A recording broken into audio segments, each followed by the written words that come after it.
Hey guys, I'm your host, Smitha, and welcome to the Journey Podcast, your weekly podcast on transformational journeys. Hope you guys enjoy. Interview with Mary Beth is more than a story. It's the change that she fought for the society. To my request, she graciously accepted to explain the full detail of her work, which I tried to cover in a couple of episodes. So please tune in to learn more. Thank you. Hello, everyone. Hi, today I have Mary Beth with me. She is a mother of 4 boys, re-entry coach at South Dakota Women's Prison, ACS master trainer, and enough abuse trainer. After her older 2 sons disclosed sexual abuse in 2009, she started her organization, Endeavor 52, to educate adults, children, and professionals on how to keep children safe. She was also involved in a passionate group of professionals who drafted Jolin's Law, which led to position on the advisory board. Mary Beth is motivated to help survivors and family members overcome child sexual assault and now uses her background in healing after trauma to help at-risk women involved in the criminal justice system create a better future for themselves. Welcome so much to the show. First off, I have to say, I'm really honored to talk to you, to know you personally, for all the work that you have done. And I've gone through your website. It is a tremendous work that you're doing. Thank you so much for being here. Well, Please. thank you. I'm honored to be here talking with you and being able to have this opportunity to just share our story and be able to hopefully give some hope to people and some tangible things they can do. So yeah, thank you so much. Thank you. So yeah, please tell us like what made you to start this journey and what is the programs that you're having. And as I mentioned, like we are not going to cover everything in one episode. We are going to do multiple episodes depending on the information that you are providing, which will help a lot of people to get educated and also to help other people in the society. So please go ahead and share your journey. Well, our journey started about 11 years ago, and it was just kind of a normal day. We were hanging out in at the time, my father-in-law's shop, and we were working on a vehicle. And so it was myself and my 2 boys and my husband at the time. And we were just sitting there hanging out, visiting. And my 5-year-old came up to me and he sat next to me. I think I was sitting on a tire, that was just next to the vehicle. And he said, "Mom, Uncle shared his germs with me." And I had no idea what that meant, but it was kind of one of those things that you just get the sick feeling in your stomach, like, okay, this can't be good. So I said, "What did you say, buddy?" He said, "Uncle shared his germs with me." And so because there were some other people around, I wanted to take him into the office and kind of ask him what he meant. Mhm. And so I brought him in there and I said, "Okay, bud, what does that mean?" And what he described was sexual assault at the hands of my brother-in-law. Um, So sorry. you know, it was like being hit in the stomach with a 2x4. I mean, it was just the worst feeling. And I, I always give credit to God for the reaction that I had because I didn't freak out, amazingly. I gave him a huge hug and I said, "Oh, buddy, I love you so much. That never should have happened, but I thank you so much for telling me. I am so proud of you, and we're going to do something about this." Mhm. And so I didn't ask any questions. Well, I think the only question I asked was, "Well, when?" I had no idea because I was a stay-at-home mom, so I didn't have my kids at their house very often. And he said, "Well, when you went out for your birthday." So that had been 2 days prior. Hmm. So this was June 10th that my kids disclosed, and it was June 8th on my birthday when my husband took me out to supper. Hmm. And we just left him with, his sister and her husband. So that was the only question I asked, which later I found out was good. And I'll explain more about that later. But so at that time, he seemed fine. He wasn't distressed. And so I sent him back out um, to play in the shop. And I called my husband in and I told him what my son had told me. And he didn't know what to do either. He's like, "Okay, what do we do?" And I said, "Well, we need to ask my oldest son if something happened to him." And so I brought my oldest son in and I just I knew enough, like I have family in law enforcement. And so I knew enough not to say anything that would give my kids like an impression of something. I Yeah. just wanted them to open up about Mm, whatever it experienced. So I brought him in and I said, "Hey, bud," I said, "did anything happen when you were at your aunt and uncle's house a couple days ago?" And immediately he just started bawling. And I was sick. I was like, "Oh gosh, here we go." And um, he he is a lot more, especially when he was younger, a lot more withdrawn, um, very emotional. mm, And so he was less open about it, but he shared enough that I knew that we had to do something. So basically, long story short, as far as that goes, I'm good friends with the law enforcement in the community. I've just always have been. Like I said, they were always part of my life. So I called the police officer that I knew and I said, "Hey, my kids just said this. We need to do something. I don't know what to do." And he said, "Okay, bring them into the office and we'll visit with them." He said, "I'll be in plain clothes. I won't be in my uniform and we'll just get a disclosure." mm, I said, "Okay." So, um, I can continue to go into detail a little bit more about that. But what ended up happening is we ended up going into the police department, doing a disclosure statement that was videographed. And then the police officers questioned my brother-in-law and he admitted to everything. And then they accompanied him to his house where he admitted everything to my in-laws and my sister-in-law, his wife, mhm, um, which they then took custody of him. 2 days later, my 5-year-old then told a little bit more. So what that's called is piecemeal disclosure.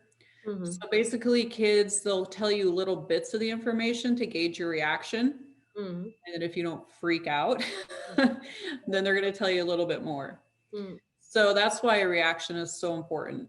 yeah. Um, so what it ended up being disclosed to us later, 2 days later, is my 5-year-old said that there had actually been some anal penetration. And so immediately I called up the police chief and I told her what he had said. And we made an appointment to go down to the Child Advocacy Center the next day, which was 4 hours away. Mm, So she graciously agreed to drive us down there in her squad car. So we were going 90 miles an hour the whole way, trying to get there as quickly as possible because, the genital area of anyone, it heals very quickly. It's a very vascular part of the body. yeah. So we knew that time was very crucial for there to be any evidence. Mm, So we zipped down there, and feel free to stop me if you ever have any questions. oh, We zipped down there and we went to the place called Child's Voice in Sioux Falls, and the boys were tested for, well, they went through a whole medical checkup, basically. mhm, Then they were also tested for any sexual transmitted diseases, um, basically just everything. And then they were also interviewed by a forensic interviewer. mhm, Um, and fortunately, I mean, fortunately, there wasn't any damage. But unfortunately, there wasn't anything to prove that there had been anal penetration, though the forensic interviewers and everyone said, "We 100% believe your kids. Their disclosure is solid. We have no reason to doubt. We just want you to know that there's no physical evidence." So anyway, what ended up happening at that point um, is we weren't really given a whole lot of resources. Now in South Dakota at this time, 11 years ago, there were not a lot of resources, mm, especially for as far away as we lived. So we kind of just got told, you know what, get them into counseling. Good luck. mm, it was that type of thing. Um, we started the journey of pursuing justice. Mm, That was pretty interesting. It was just a lot of questions. I had to do a lot of research. I had no idea what to expect. Our state's attorney was very, very helpful. Um, but the thing that a lot of people don't realize is what you have to change at your home once your kids have been through this mm, is pretty much everything. yeah. Um, and so I really started pouring myself into knowing, how do I parent these children?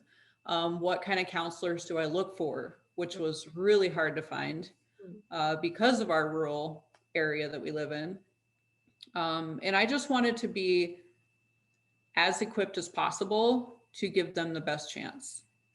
I mean, I had been raped in high school by my so called boyfriend at 16. And so I knew a little bit about the damage that that can cause. But as far as being a child, I had no idea. I mean, I was completely in the dark, So I started reading a lot of research papers, books, scouring the websites for any tangible information to know how to help my kiddos. One thing that I realized is, I started seeing a lot of emotions come out. yep. Um, and, in another episode, we're going to talk a lot about how to respond and how to help kids heal. But specifically for my kids, my youngest, I saw a lot of anger. Mm, And, anger's a fine emotion. It's healthy, it's good. But what we do in that anger yeah. is what's important. So I had to teach them, it's okay that you're angry right now, but we can't hurt people when we're angry, those types of things. I remember my 5-year-old, when he was 8, he, he was just furious all the time. And I finally one day I made a paper box. I just folded it up and I said, "Okay, bud, come here. Let's go to the sink. I'm gonna show you something." And so I turned the sink on just to a trickle, Mm, and I let it go into that box. And I explained to him, I said, "You know what, bud? We're kind of like that paper box. Anything that happens to us, the things that come into our lives, the good and the bad, that's kind of the water. And if we don't learn to take care of those things, it's eventually going to destroy us." And as I'm talking, that paper gets weaker and weaker, and eventually that bottom falls out. And he said the coolest little analogy for an 8-year-old. I mean, I thought it was very neat. He's like, "Oh, mom, it's like if you pick up a backpack and it's full of books and you start swinging it around and you hit everyone." I said, "Yeah, pretty much." I said, "Because when you don't take care of what's inside of you and all those feelings, and you don't learn how to manage them, you really can hurt the people that you love as well as yourself." So just having that open conversation with my boys was really crucial. Um, I also learned that self-harm was pretty prevalent in mm, children who have yeah. experienced child sexual assault. So my older son, he didn't really get too much into that, but my younger son did. So one thing that we did is we removed bedroom doors.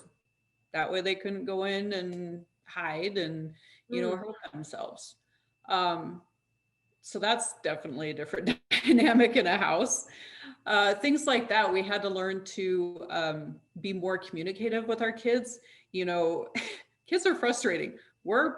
I'm a parent, we're all parents, many of us are parents anyway, and they can be very frustrating. But what I realized is that, child sexual assault victims, like, they're already feeling so much feelings of guilt yeah. and, blame, like they blame themselves. And so we really had to pay attention to how we worded things. It was like, you can't just say, "No, you're not allowed to do this." It was more of like explaining why you can't do this, redirecting them to something more positive. Because it's almost like everything you say was like through a megaphone. Yeah. So there was a lot of changes as far as that goes. Eventually, we were able to receive justice. Um, my husband and I appeared in front of a grand jury and kind of told our story. Our kids never had to testify, and that is because we accepted a plea bargain. We agreed to drop the rape charge because, like we had said before, there was no physical evidence, Mm. which in child sexual assault cases there rarely is. We can talk more about that too. But he was sentenced to 2 10-year consecutive terms. Mm. And then he would be eligible for parole after serving like, it ended up being like a third of it. So he's actually out of prison now. He served 10 years and then he was released. But anyway, at this point, after he was sentenced, I got this random phone call from a mom in Rapid City. And she said, you know, I read about your case in the newspaper and I called someone in town and she gave me your number. I hope it's okay. I just want to know, how did you get justice? This happened to my daughter and I can't get anyone to listen to me. And I was floored. I was a young mom. Yep. And I was like, you mean this happens more? I mean, I had no idea. I had always been under the impression it was that creepy person that lived down the street, or, you know, I thought the deal that this was a relative was a rare thing. And so when she said this to me and she told me about her situation and that she was struggling to find justice and get anyone to pay attention, I couldn't believe it. I'm like, you're kidding me. Like, okay, so I need to look into this. So I started doing some research and we agreed to keep in touch, you know, and I tried to support her as much as I could. But I started doing research and I was just blown away at the numbers. Yep. I mean, when I started seeing, I think at this time, like there was, I think the statistics at that time were like 1 in 6 girls and 1 in 8 boys. And now they're like 1 in 4 girls, 1 in 6 boys before the age of 18 are sexually molested. And I was completely blown away. I was like, why aren't we talking about this? Why aren't we doing something about this? We have, you know, seatbelt campaigns and breast cancer awareness and, you know, put on sunscreen when you go outside and get a colonoscopy when you get to a certain age. You know, we have all these great campaigns for health, but we're having something that's occurring so much and no one's doing anything about it. Yep. And so I went to my boys and I said, you guys aren't the only ones that this has happened to. Like, this happens all the time. And my 5-year-old, he's the one that has that very outgoing personality. He said, well, Mom, you have to do something. You have to make it stop. And I'm sitting here going, I'm like a 20-something-year-old mom. I graduated high school. I have no idea, like, what am I supposed to do? And so that basically put me on this amazing path of, okay, what can I do? You know, what are the laws out there? What is being done? What isn't being done? And, you know, our faith is a huge part of our life. And so for me, I decided, all right, going to the Bible, like the walls of Jerusalem were rebuilt in 52 days. I would love to rebuild these figurative walls around children to protect them. I guess I'll research for 52 days, pray about it, see where I'm at in 52 days. If I feel like I need to keep going, I'll keep going. Well, here I am 11 years later, and I've had a lot of 52-day blocks. So that's basically how I got going with it. So is that your website that you started that program by yourself? So what ended up happening is I started Endeavor 52, and that went back to that 52-day thing. And my endeavor was I wanted to protect children. So at that point, I started really figuring out, okay, what can I do? And that led me to, I made phone calls to senators' offices and representatives' offices and lawyers' offices. And pretty much anyone who would answer the phone got to hear about what I wanted to do. And they've kind of called me the pit bull now. That's kind of my joking nickname, because when I have an idea and I see something that needs to be done, I don't stop. I don't let go. And so I basically kept calling people and I said, these are my ideas. This is what I think needs to happen. This is this law that's not right. We need to do something about this law. This is what we need to actually change. And I had a lot of great people that really said, you know what, we don't know what you can do, but we're going to help you look up stuff. And so that's kind of what started. Well, then eventually, and I had a couple people that when I called them, like one gentleman in particular, when I called him and I told him what I wanted to do, he said, you know what, it's too much work. It's going to cost too much money. You're wasting your time. And I said, well, sir, you're wrong. And I don't care how much money it takes. I don't care how much time it takes. I will change things. And so I ended up talking to a senator from my town. And I met with him for lunch and I had this huge outline. It was like 15 pages.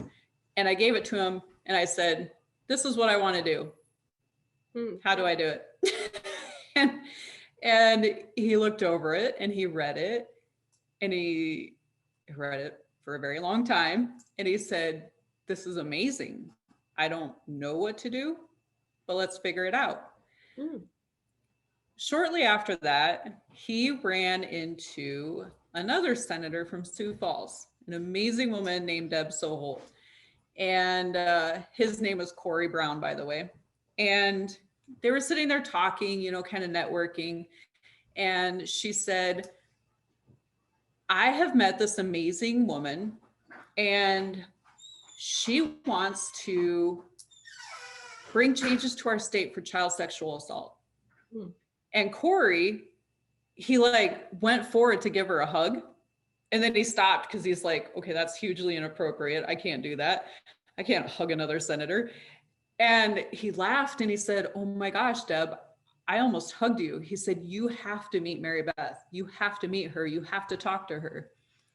So she called me and we started talking and we had this similar passion and we had this similar goal. And she told me about this amazing lady named Jolene Letcher, who had been sexually abused as a child, and how they wanted to change our state. And eventually they hooked me up with a bunch more professionals and we all did these great phone calls and we began to get a plan. And we decided Jolene would be our face for South Dakota. So kind of be the person. Yep. Okay. And so she's where we got Jolene's law from.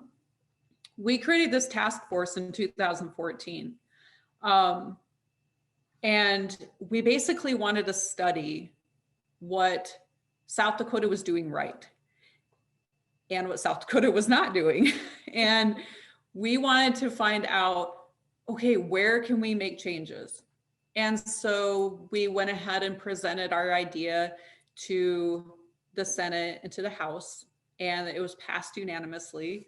Everyone was like, yes, we need this. Yes, it was so exciting. And we began just researching. And so every month we'd get together and we would talk about our findings. So we had this amazing plan and our goals, and Deb Soholt was our chair, and Alan Solano was our vice chair. And then we had all these amazing people. And each year we grew. So we did this for 3 years. I can't even tell you, I had this plan of what I wanted to see done in our state. And it made sense. I was personally touched by child sexual assault, for my kids. And telling their story was just something I felt I had to do. But I have to tell you, being at these task force meetings and seeing these professionals, some of them who never had experienced child sexual assault and didn't even necessarily personally know someone that they know of, but they had so much passion and so much determination. Every meeting I had chills, and I just was overcome with emotions because these amazing people were making it happen. So 3 years, we did incredible work. We basically formed this plan, this 10-year plan, and I will go into detail on that in a minute. But through that, we decided, you know what, Jolene's task force, it's time for it to be done. All of us members are going to transition over to this advisory board. And so we created the Center for Prevention of Child Maltreatment. And that is the website that I had sent you. Yeah. And the biggest thing that we realized is, child sexual assault, it's an adult problem. It is directly affecting children, but it is our problem to fix it. Yeah. In no other way do we make children responsible for their own safety, right? I mean, we give them shelter, we give them clothing, we give them food, we give them all these things, we make sure they have a car seat. But yet for so long, when it came to child sexual assault, like, we left it up to them to tell, and that's what the advisory board was so focused on, is like, we need to make sure we're doing everything we can so that kids aren't trying to do this themselves, right? Yep. And so that was kind of the biggest focus. And so while child sexual assault was our main, the main thing that we were centered on, we kind of wanted to expand it to all forms of child maltreatment. Because as I mentioned before, South Dakota doesn't have a lot of resources, or it didn't at the time. So, we were looking at numbers like South Dakota, every year, at least 4,000 children in our state experience child sexual assault. That's that we know of. Wow. South Dakota isn't that big of a state. We don't have, like, I looked it up, millions of people. So, and that's just, like I said, just reported. That's not all the people that haven't reported, right? And so that was something that we were like, we have to make sure we're doing something about this. We also realized that child sexual assault, it's across all socioeconomic groups. Yeah. It's not just this group here or this group here, or, whatever. It affects absolutely everyone. Yeah. And that was something that a lot of people, I don't know that a lot of people 11 years ago really understood that. They kind of felt like it was specific to one ethnic group, yeah, or one socio group or whatever. So that was kind of some of the things that we started to really look at. Our 10-year plan ended up having, okay, I have notes, so if I look like I'm looking at something, it's because I am. So it ended up having 6 goals, and 48 kind of subsections, 48 components of those goals. Before you start those 6 goals, I just have one question. Like, yeah, when you are talking about sexual assault to the kids and trying to understand, like, what is causing, were you ever able to understand it from the adult perspective? Like, what is the driving them to actually do this to kids? Right. And that's a challenging one. So one of my good friends, and I actually met her when I began just learning, is Holly Strand. And she is now with Pennington County as a forensic analyst. She takes apart computers for internet crimes against children. And when she first started her career, she had been a sex offender counselor in Las Vegas. And I was just fascinated to listen to a lot of the stories that she told about things that she learned.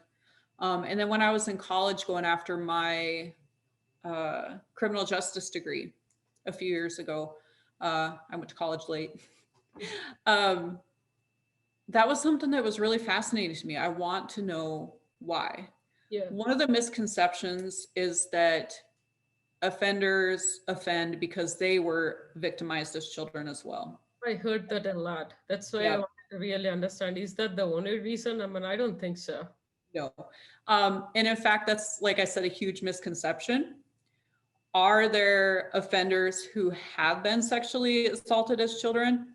Yes. But does that mean that everyone who is sexually assaulted as a child becomes an offender? No. So that's something to be very important.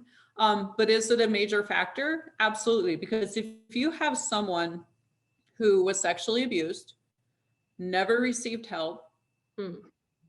was trying to process all this stuff in their own mind, like, why did this happen to me? Why did my body respond this way? What do I do now? You know, because it creates so many emotions after you went through that.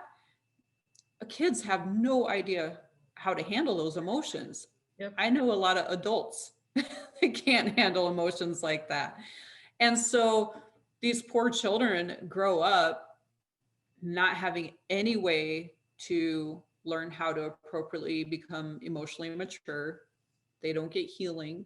So, yeah, there are a lot of offenders who were sexually abused because I mean, in fact, I know one personally who had been horribly abused as a child. And then she went on later to offend a couple children because she truly thought that that was normal.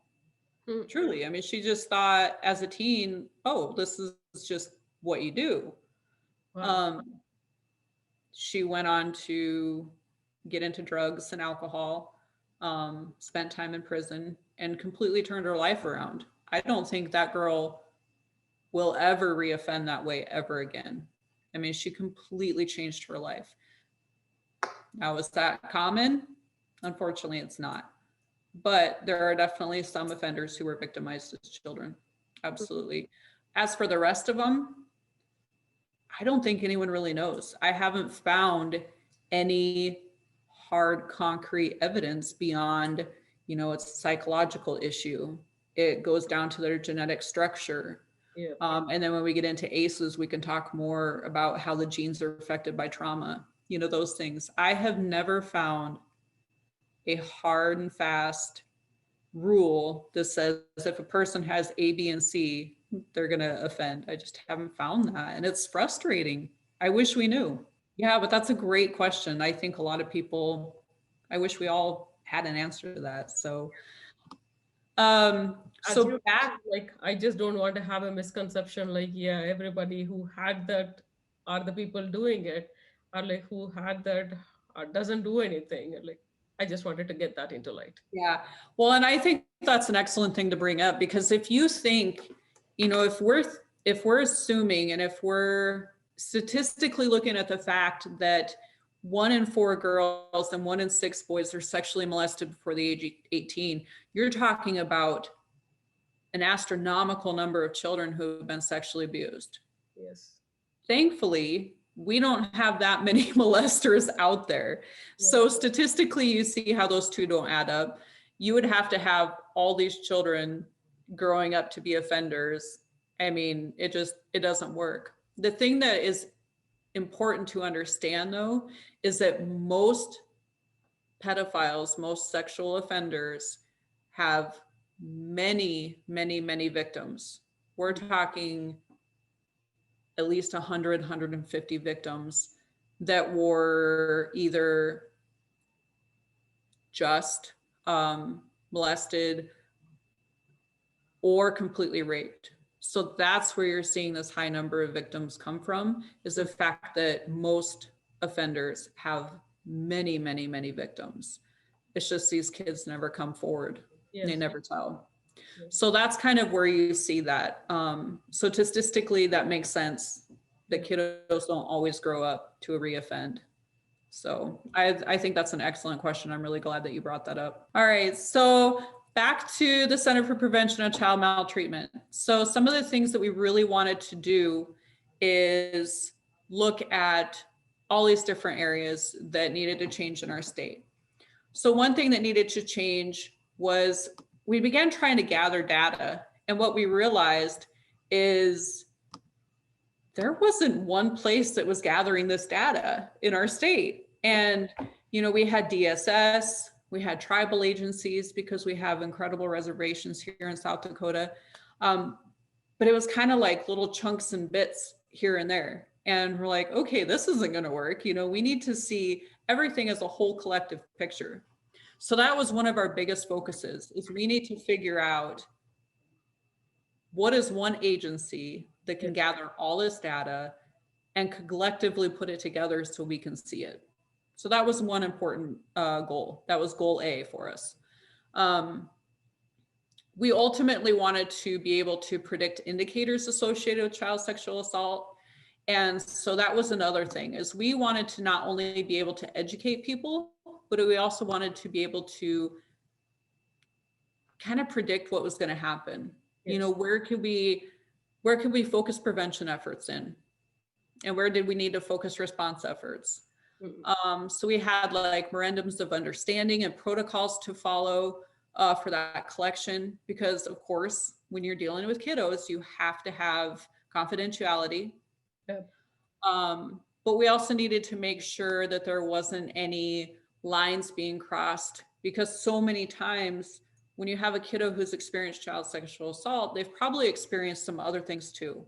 Yep. So we saw a lot of kind of crossing as far as data goes.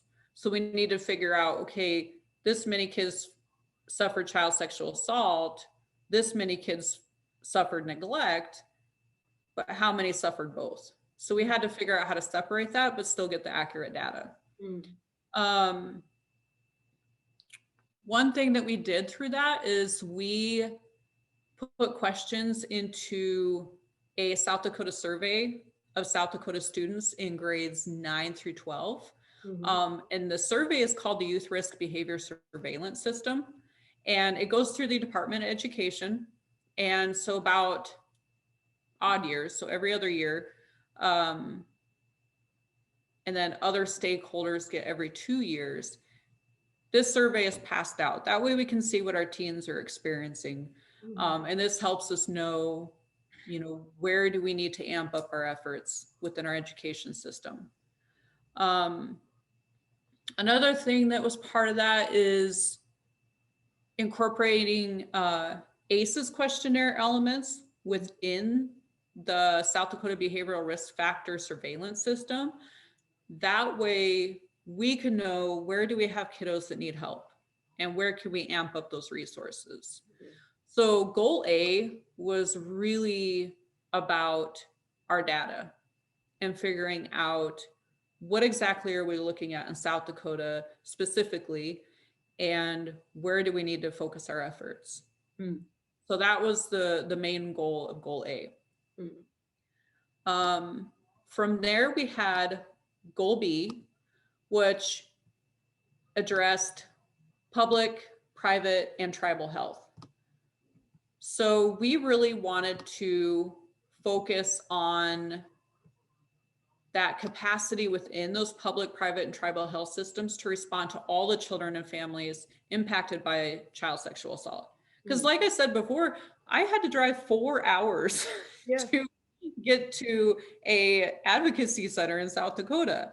And the only way that we were actually able to be referred to that is when there was penetration, when there was that assumption of rape.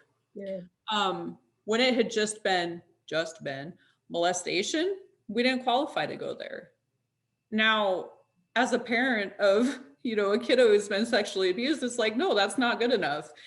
Anytime your kid gets touched like that, you need help, right? And so we knew that we needed to amp up our efforts of what we were doing around the state to get more resources out there so families aren't feeling like they're alone, right? So we basically wanted to establish routine screening for ACEs within all medical and mental health professionals. I think we want to be at like 100%. 100% of all medical and mental health practices will be implementing ACEs, like the questionnaire, within or by the year 2026, I believe. Um, One question.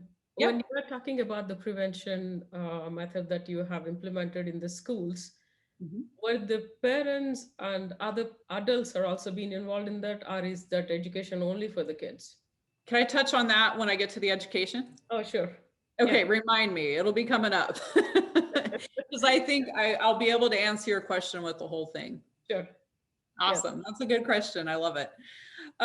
So one thing we also did is we wanted to begin using de-escalation techniques to kind of address those frustrating moments that parents and kids have. So Mm, we started establishing no-hit zones mm, in uh, facilities, like medical facilities, the doctor's office, mm, um, trying to get rid of the spanking mentality and encourage, that good communication. Like, okay, this behavior is not okay right now, and there will be some consequences, other consequences. Um, and then helping parents understand what they can do. So just having someone there to bounce in and say, hey, I can tell you're really frustrated right now. Let me help you right now with what you got going on. Because I know Junior's driving you nuts. you know, we've all been there. of course. Yeah. Another thing we realized is that there wasn't any pediatric sexual assault exam kits. We talk about rape kits. We hear that on, CSI all the time. Well, there Mm, wasn't anything for kids. So yeah. that was one thing we wanted to develop and get out to 100% of the medical facilities by the end of 2018. Mm, So that's pretty exciting as we were able to develop these and then get our medical providers trained. And then really keep up with that sexual assault response center and pediatric sexual assault nurse examiners, the SANE nurse, just mm, making sure that they have all the training that they need to have. Because we've realized that across the board, most of our professionals don't receive that much training on child sexual assault, mm. yet it's extremely prevalent. So why aren't we giving our providers these tools, right? So that was kind of a big part of that goal. Mm, Um, Goal C involved mandatory reporters. So anyone who works in a school, a church, and so on, is a mandatory reporter. mm, We wanted to make sure because we started talking, and the Department of Education has been involved in Jolene's Law and the center since day one. mm. And we wanted to know, what are our teachers getting trained in? Because where do our kids spend most of their days at? At school, Yeah. right?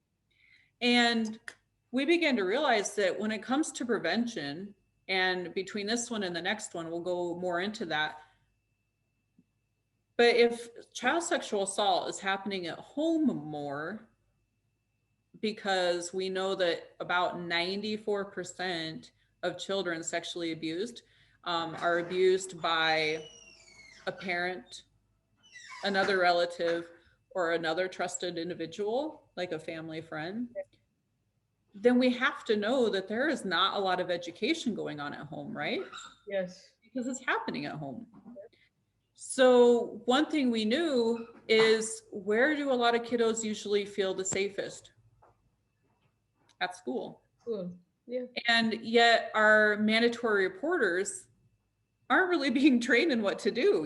If a kiddo discloses, especially in a smaller school, that mandatory reporter freaks out and they're like, oh my gosh, if I say something, there could be repercussions there.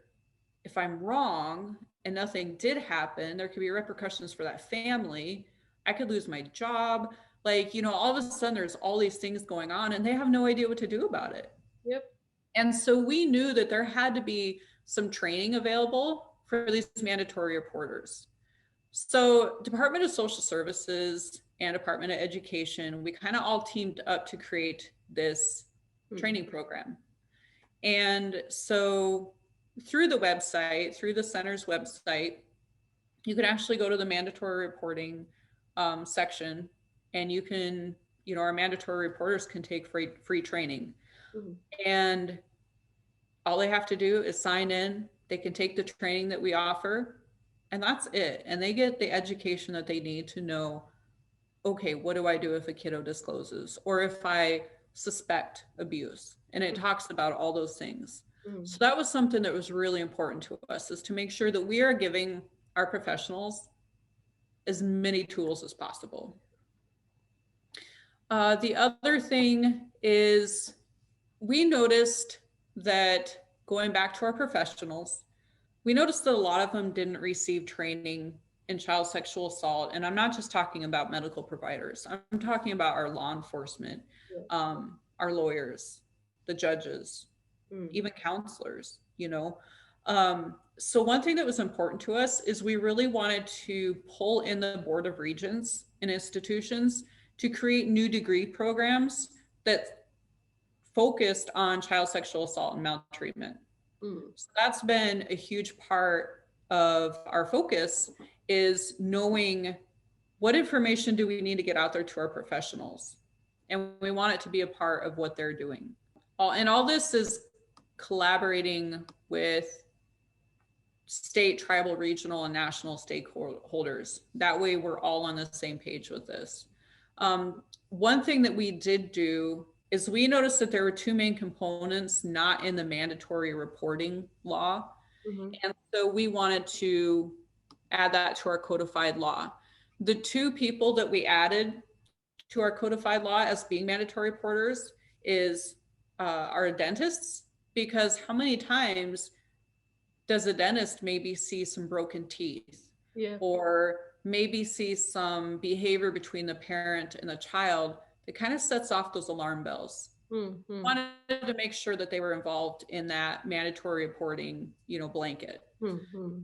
The other one that we added was EMTs, Mm, because where do EMTs go?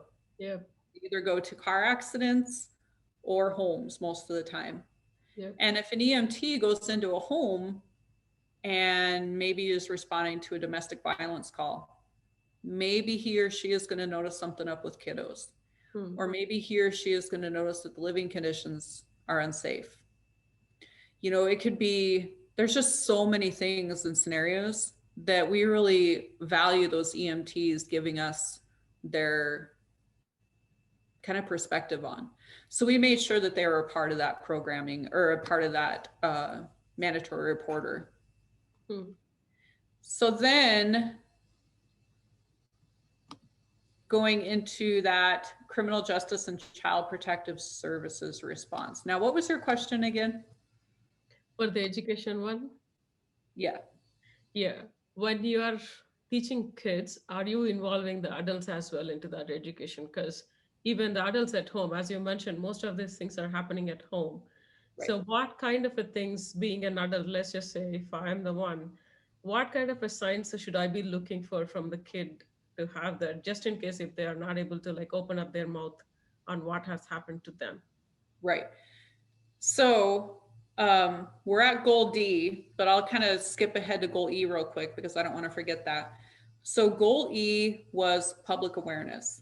Mm, And that is where we really wanted to get some of those contracted campaigns out there to our public and to our professionals to dig even deeper into what we can do. mm, So, one of the things we looked at is, there's a law in many states in the US that was bringing education to kids. And initially, that's kind of what I wanted to do. I thought that that was the right way to go. mm, But digging into the law deeper, we realized that that law, while it's amazing, it doesn't also provide infrastructure on where to get funding for that. mm, So we would have been telling South Dakota schools, which are already super tight for budget, you need to teach this curriculum, but we're not going to help you figure out where to pay for it. And, you know, that kind of didn't work well. We're like, okay, we can't have this expectation with teachers who are already, extremely overworked. yeah. Not in a bad way. I'm just saying that they are very busy. They have a lot of things on their plate that they have to teach in a day. Yep. And so we're like, how can we do this without having a required curriculum that teachers have to teach? How can we still get education out there?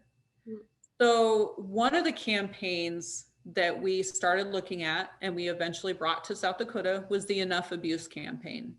mm, And to date, we have trained about 2,400 professionals in South Dakota, most of which are at schools. amazing. So, our biggest focus is helping schools become trauma informed. Mm, So, we teach them those things to look for. And when we get into the actual enough abuse training, we'll kind of go over to that more. sure. And hopefully be able to encourage people, if you want enough abuse training in your area, Mm, reach out, find out if it's available. mm, Um, because it is so crucial. So it wasn't just about training children, it was about opening those doors of communication, mm, helping staff know what to look for, helping child serving agencies like youth groups, Boy Scouts, Girl Scouts, things like that, helping them to understand, okay, what do we need to do to make sure that the kids that we are serving are as safe as possible? yeah. What do we do if a kid does disclose? So Mm, those types of things. So that was more important to us than sitting kids down and saying, hey, this is A, B, and C of what you need to do, yeah. because that is going to open up a lot of challenges. You're going to have very angry parents. Oh, You're going yeah. to have very uncomfortable teachers, and a lot of other issues. And, South Dakota is a beautiful state where we really get to make our own decisions. And we don't want to sit there and put a band-aid, curriculum and say, okay, this is the best thing for everyone to do. Now you have to teach kids. Mm, So we figured that educating those adults, remember going back to it's an adult problem, it's not a child problem, was the best way to make sure that we were getting that education out there to create the best environment for a kiddo who wants to tell. Be the change you wanted to see, and that's exactly what Mary Beth is doing. In our next episode, you will learn more of her work in the changes she brought in her society. Okay, thank you for tuning in, and you can find me on all the socials at Smitha and the show notes for any resources mentioned. See you next week. Take care.